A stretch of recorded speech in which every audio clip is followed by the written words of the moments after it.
Am I mainly in frame? Do I have to introduce myself, eh? Yep, okay. Hey, this is Rasputin. Welcome to my channel. I have a new project that I'm super excited to show you. It's a 2008 Commodore Calais.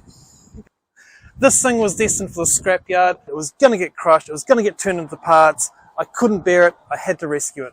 Come, let's have a look. First thing we can notice is the driver's wheel is pointing that direction. And the passenger wheel is pointing in that direction. So checking out this, I can see that the control arm, which is that one right there, is normally straight. And so in this case it's quite bent. Thankfully, doesn't look like it's torn out any of the mounts from the K-frame, which is quite neat because that's a lot of work changing that K-frame out. So that looks all intact. We'll only truly know once we actually pull all that apart. A few little scratches along the side.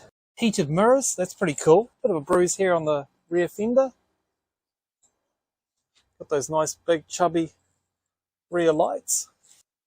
Bit of a crease here. Perhaps they've backed into something. Otherwise, the car is in pretty good condition. Calais 17-inch wheels. Nice colour. Corner's bent over on this side. Probably from the accident. This is all intact. I'll have a look under the bonnet. These are the radiator mounts and that is broken off. That is also broken off. That needs to be plastic welded back onto this if it's not too badly damaged. We'll check that out, but otherwise that's all straight. There's nothing sort of bent along the side. This side's untouched. So this is the legendary Alloy Tech engine. Inside the front here, a few bits and pieces. Bit of windscreen cleaner, bit dirty there. Oh, someone's coffee cup. Oh no, that's an ashtray. Gross. Otherwise, pretty tidy. It's not too bad. Hood lining is good, which is a surprise. Most of the VEs I've seen or done, it's usually been pretty poor, hanging and all that sort of jazz. Oh, yep. What's this? The Dave Dobbin collection. Best of Eric Clapton. This is Van Morrison. Okay, we'll pop that back in there. What do you reckon, mate? Quite a bit of lichen along the outside here, and usually that's just from being parked outside or under trees, that sort of stuff, just a bit of moss. So we'll get in there and clean all that out. Okay, let's pop the boot.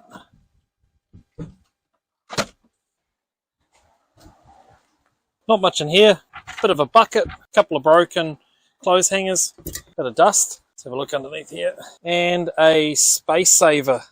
Another cool feature with the Calais is these big back lights here. They're awesome.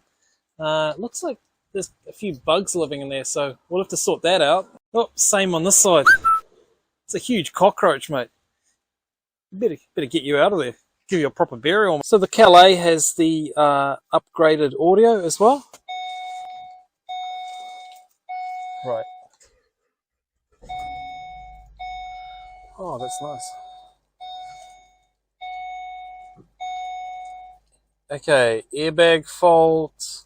There was no chain rattle on startup, which is great, because sometimes if these engines aren't really looked after, not really serviced that often, they will get stretched timing chains and rattle a little bit on startup, or in worst case, flick up an error message. This seems to be running really smooth, which is cool.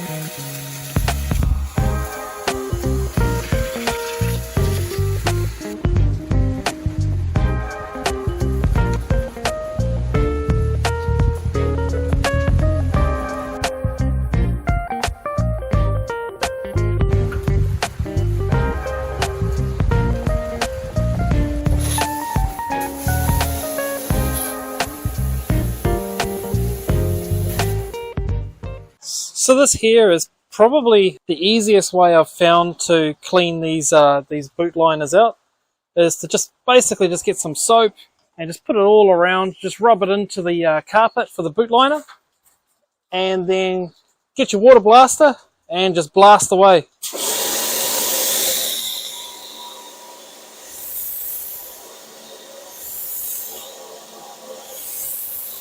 And that should clean up nicely. This will take a long time to actually dry, so make sure you stand it up or put it somewhere dry for a couple of days and it should be sweet as.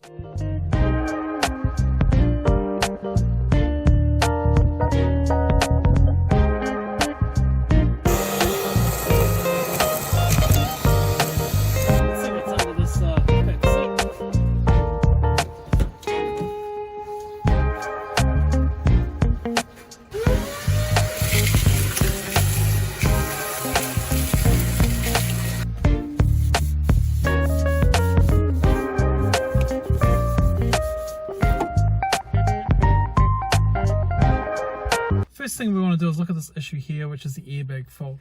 None of the airbags have been deployed, so this one is a bit of a mystery to me. So let's give it a bit of a scan and see what's going on. Could be an old one. Okay, so this is what I'm looking for here.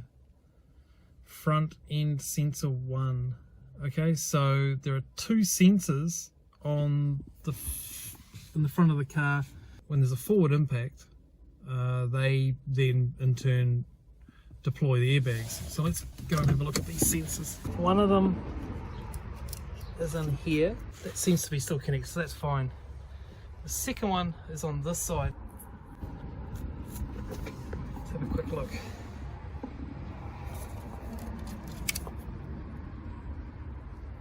Okay, so that's an issue right there. Possibly during the crash, there's been a bit of an impact and it's actually torn the wires out of the connector. So what I'll do is I'll re-terminate those and then run the test again and see if it actually disappears.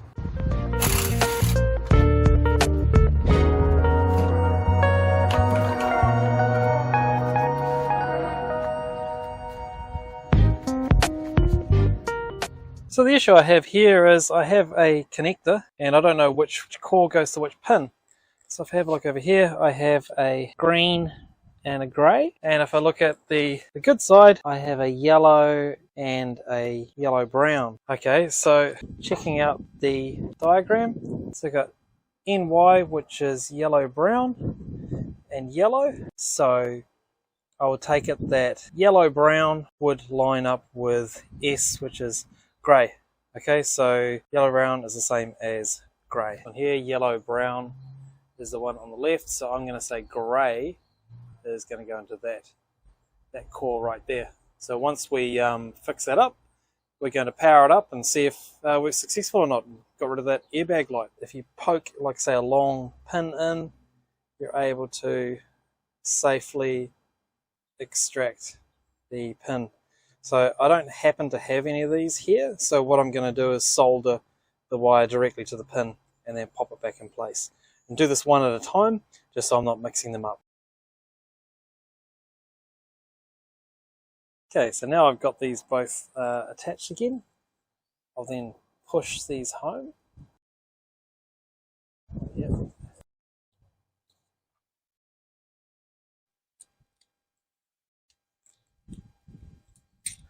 And we'll just turn on the car and see if the problem remains.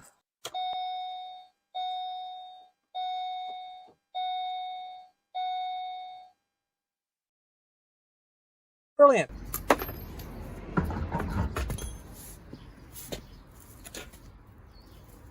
Looking at the wheel itself, this is, I guess, the point of impact where the car hit the curb or whatever it did. It scuffed the tyre up badly, but didn't split it or anything. So that's good. Taking a little bit out of the wheel weight there. So if I check it over on the other side, there's no cracks or anything in the wheel itself. I can't see any visible buckles. So the best thing to do for this one is to go and just see if it actually balances up. And if it balances up, then no problem. We'll just we'll reuse that wheel.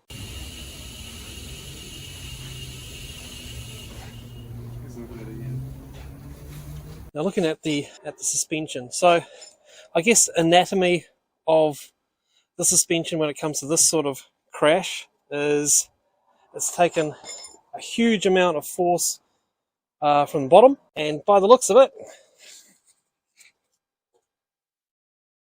that control arm there suffered a brunt, or the brunt of the accident, of the force. So this is this upper control arm here, that's cast, so if it's intact then it's okay, it's not going to bend. If it bends it'll crack and break. This has taken a lot of force, so this will be completely replaced. This one here will only know whether there's any play or anything once it's actually all sort of back in line, and we can actually sort of check it out and sort of rotate the wheel and see if jiggle it back and forward. So first things first, we're going to replace the lower control arm. Okay, so now I've got this loose. This here will be jammed in here pretty tight, so I'm just going to screw this on a few turns. Now I don't care about keeping this control arm, so I will hammer down here on with using an engineering hammer just to basically break it loose, because it should be jammed in there pretty good, eh? Okay, so this thing is frozen in here completely. So what I'm doing is I've got this, I guess a chamfered sort of tool for separating joints and things. Occasionally you've got to get in there and really hammer it. So I'm just going to bash this in there, see if I can break it loose.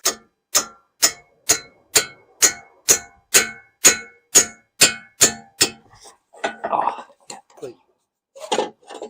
jimmy that out. Looking at the hole there, that's in good condition, so that hasn't sort of torn or anything. All of these welds are all intact. So even with the sheer amount of force that it actually took to bend that pipe, there hasn't been any shifting here. So I'm pretty confident that changing the control arm will actually get this one sorted out. So just a quick comparison between the old one and the new one. That one there has suffered some severe bendage there. Should actually be straight, so that's why the front wheel was sitting crooked. Basically there was that much extra that it was pulling that wheel back towards the inside of the car. Hence why the wheels are going sort of in this direction here. Let's pop this guy in and see if it makes a difference.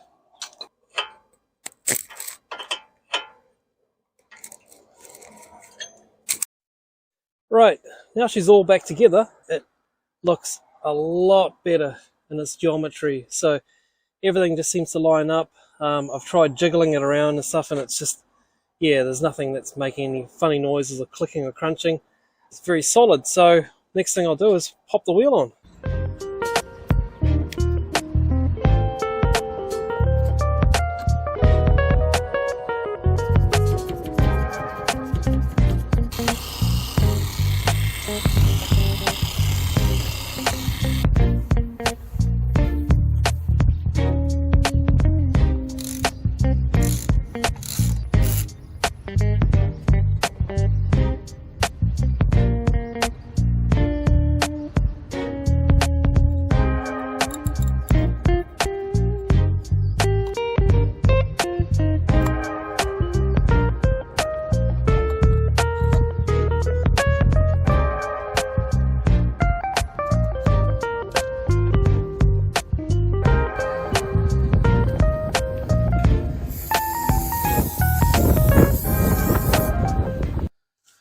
One of the things I hate about getting a new car, or a car that's new to me, is a key that is quite frankly disgusting. One that's got all the rubber is all peeled out and broken, where the switches aren't working properly, or just frankly quite disgusting. If we have a look at this one here, this one is no exception.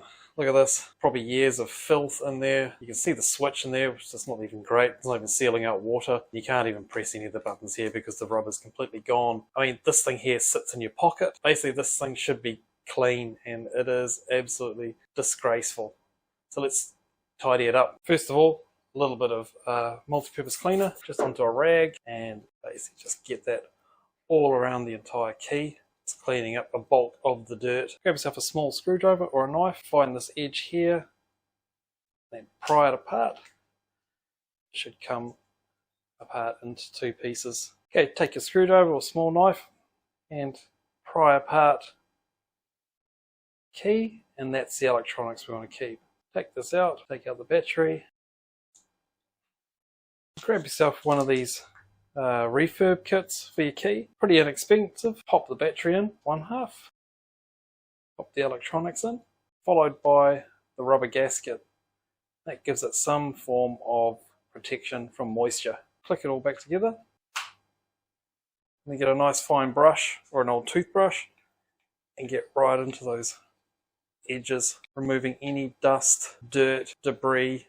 Don't forget to get the Holden logo. Once you're happy that it's clean, pop it all together into one piece. Grab yourself some protectant. I use low sheen. Get onto a rag. Just work it into the plastic just to give it a bit of protection. You got a nice key that you can be proud of. Job done.